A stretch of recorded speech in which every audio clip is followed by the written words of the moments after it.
Welcome back, everyone. We're talking today with Dr. Scott Gerber from ONU. He's a legal professor there. He's at Brown University as part of a special project there. We know him for his legal analysis. Today, we're talking to him for the book he's written, and it is called The Art of the Law, a very good book. It's a murder mystery, a legal thriller, if you will. Let's talk a little bit about Nevin Montgomery. He's the lawyer that goes from the big Boston firm. He goes to Cape Cod to basically reset the will of Andrew Windsor. I love later in the book when you find out why, but tell me a little bit about Nevin, that character, because he has his own demons, right? Yeah, I like to write novels that have flawed characters in them. Most people in the real world are flawed, and fiction works best if it reflects the real world. And he grew up in the hard streets of Dorchester, Massachusetts, which is the working class part of Boston, and he got addicted to drugs when he was in high school, and he's been battling that addiction all his life, and he's still battling it as a young lawyer. And so part of the story is about his struggles to beat something like that when he wants to beat it. Yeah, one of the things, too, that I really like is the perspective that from your legal background, because you go through and you talk a lot about court cases and things like that, and you explain them. And I thought to myself, only someone who has that background could be that detailed. That's got to be a little unique from your perspective to have that legal background and write a legal thriller like this. Yeah, thanks. It is a legal thriller, so I have to talk about law, but I have to be careful not to bore readers with dry recitations of law. So I try to work it in brief snippets to kind of give context to the story, but hopefully keep the pages turning, because it's also a thriller, and that's the key, just motivating the reader to want to keep on turning the pages. Now, Andrew Windsor, he's the one that's changing his will. We find out later in the book he's basically cutting his wife and his son out of it, which made me very happy because I didn't like his son, James. Tell me about that character, James.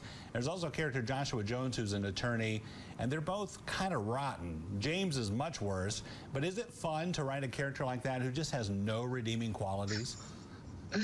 Yeah, it's fun, and there are people in the real world that have no redeeming qualities, and every book needs an antagonist, i.e. a bad guy, if you will, or a bad gal, as well as a good guy. And again, there's usually variations of gray involved there, but in these two cases, neither of those people, as you correctly noted by reading it, have redeeming value, really.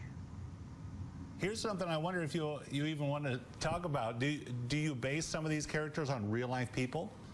Yeah, sure. This one in particular, when I was in school years and years ago, I knew a young woman that modeled for a famous artist. And so my understanding of the way some artists are and the way the art world actually functions, or is dysfunctional in some cases, draws from her stories to me, and also my own research. So what I also try to do in my novels is write about something that people know a little bit about but might want to know more about. And in this case, it's the art world, the secret of art world, but also a particular type of law, wills and trust law, because most people have wills and trusts in their estate planning. So it does come from a personal experience, yes. Okay, without giving anything away, now Andrew Windsor, a model that is modeling for him for one of his paintings, she's the victim. She ends up dead. So obviously the whole time I'm trying to figure out who killed her. I won't give it away, but there was a bit of a twist in my mind on who killed her. Do you try to do that? Were you thinking that the whole time, like, you know what, I know they're going to be thinking it's this person, I might switch it up a little bit?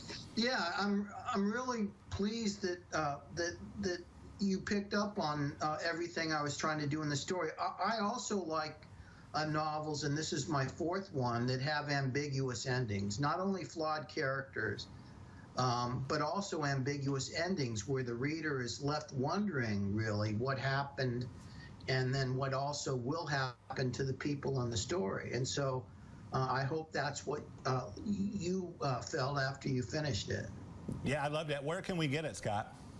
Well, you can get it at Amazon.com and Barnes & Noble, and it was published a week or two ago. It's in paperback and hardback, and I hope people enjoy it. The feedback so far has been good, and I write it because it's fun, and I want people to have fun when they read them.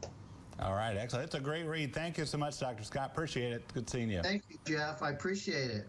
Don't go away. We'll be back right after this.